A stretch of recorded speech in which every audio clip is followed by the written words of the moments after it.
મારા ભાઈઓ, મારા યુવાનો રાજપૂતો, તમે જાગો. અલ્પેશ ઠાકોર શું બતાવી રહ્યો છે? બેરોજગાર બતાવી રહ્યો છે. ભાઈઓ, એમને 56ની છાતી બતાવી દો દરબારો, કે એને પણ ખબર પડે કે રોજગાર શું માગે છે.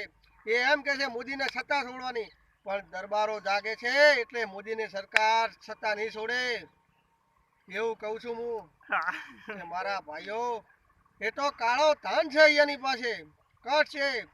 એ યુવાનો શું માગે આપણી જોડે? જ્યારે વળી દરબારો હતા, રજપૂતો હતા, ત્યારે ક્ષત્રિયો યુદ્ધ લડતા હતા, ત્યાં એ ક્ષત્રિય ચોથી આવ્યા. એ એમ કે છે અમે ક્ષત્રિય ઠાકોર, પણ ચોથી એના પાસે ક્ષત્રિય આવ્યા છે. યુવાનો જાગો. અલ્પેશ ઠાકોર આપણને શું કહે છે એમ બતાવો. ઈ શું રેલી ઘાટે 50-60 હજાર શું કરે? યુવાનો ખાલી એક હાકુટો કરો, એક ફોન કરો તો લાખો વસ્તી ભેગી કરી નાખો. એ દરબાર છે, તમારી જાગૃતિ છે મારા દરબારો. અને બીજા આમ જનતાને હેરાન કરે છે. એ દારૂબંધી કરવા માંગે છે. શું પણ દારૂબંધી કરાવી શકે એ અલ્પેશ ઠાકોર?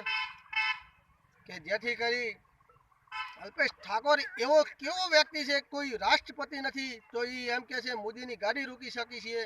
તો એનામાં શું છે એવું? આપણે યુવાનો, આપણામાં શું નથી?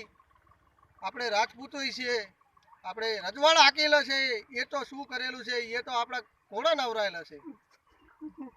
રાજપૂત એટલે કોને કહેવાય? રાજ કર્યું હોય ને રાજપૂત કહેવાય.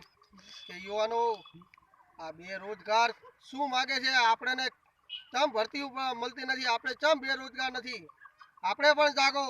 અને મારા રાજપૂતોને એટલું કહેવાનું છે કે જેથી કરી મારા રાજપૂતો હવે ઊંઘમાંથી ઊંઘ આખી એની ઉડાડી મેળો.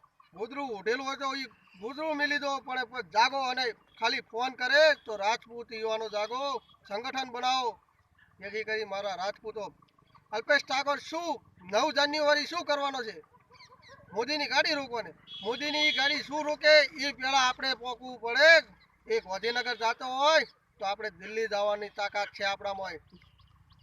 એવો અલ્પેશ ઠાકોર શું પણ આપણા માટે કહે છે દારૂબંધી કરો. શું દારૂનો અમલ કરે? પહેલાં તો એના ઠાકોરોને હેરતે પણ શીખવાડો. પહેલાં હેરતે આવડે છે કે નહીં એ જોવો. આપણા યુવાનો તો શું નથી કરી કાપો.